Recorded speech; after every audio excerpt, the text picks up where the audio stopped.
Now, I want to talk about the myth of prayer. So it's interesting because many people love this idea in the practice of prayer. And I think many people misunderstand what prayer is.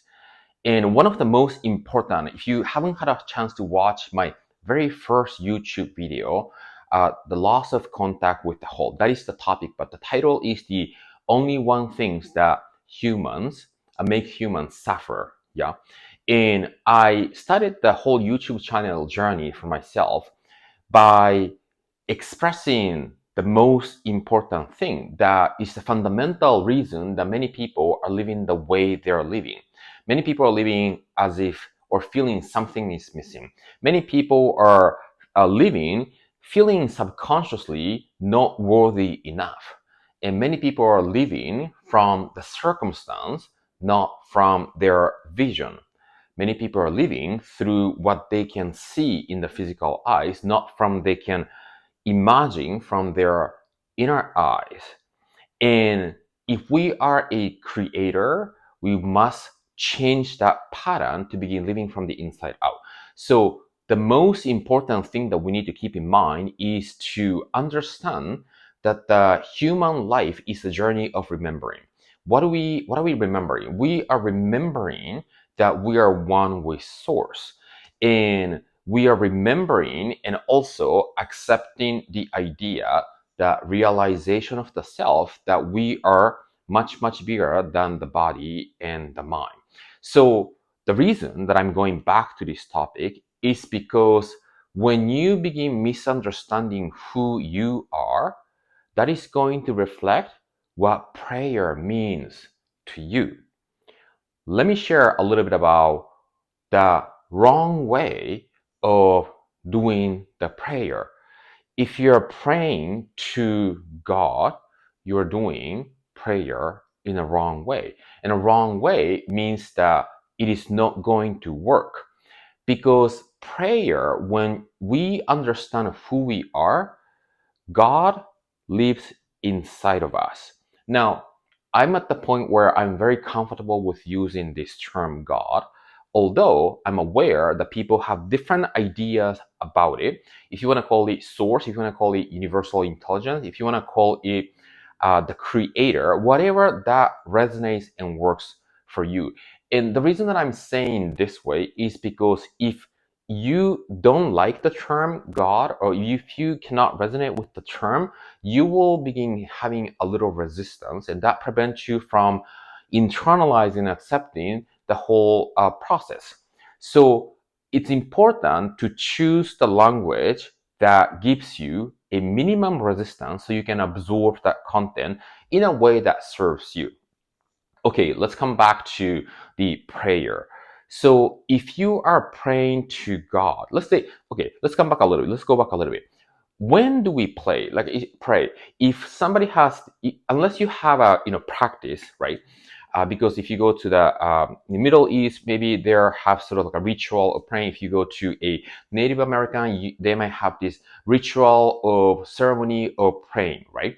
But those who are a little bit more westernized, I often found that they don't have a ceremony or ritualization of praying, but they pray when things are going wrong.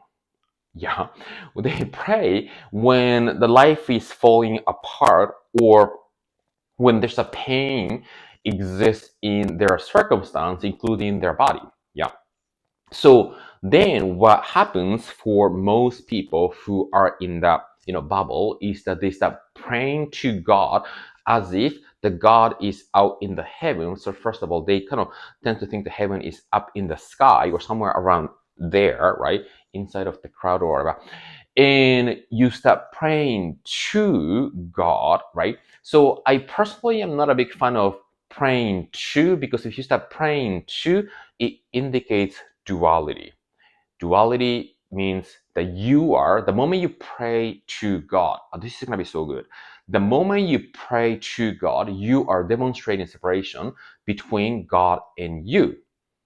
And then the whole purpose of praying, understanding who we are, is to begin embodying the God within us. So when we understand that we're spiritual being, that we are connected to the whole, and then you and I, the individual body and the mind that is coming through the source, is expression, individuation, and a branch of the totality of the universe. Yeah, when we start coming from that place, praying is about going to mentally and emotionally and feeling that sensation of the outcome of the desire that you want. So instead of saying, oh, God, please do this for me, you go to that imagination and a feeling and you fill up your entire mind body as if the fulfillment of the desire already exists within you, even though the outside circumstance is still lacking something. Yeah. So praying is about being in that feeling and energy of the fulfillment of the desire.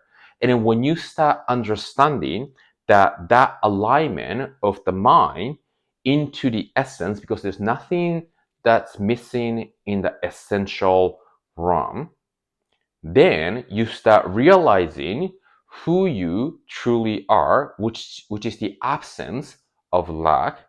And then you start manifesting what you energetically begin vibrating, because now you accepted that the individual you and God are one. That is prayer. That is the real prayer. So we must move away from praying to God outside, but we must begin praying inwards to embody God, to align with the fulfillment of the desire. That is it. Simple lesson today. The myth of prayer is praying to something outside. The real way of praying is praying in, so you can embody the divine essence inside of you. I hope this helped. Let me know if you have any question, and I'll see you in the next video.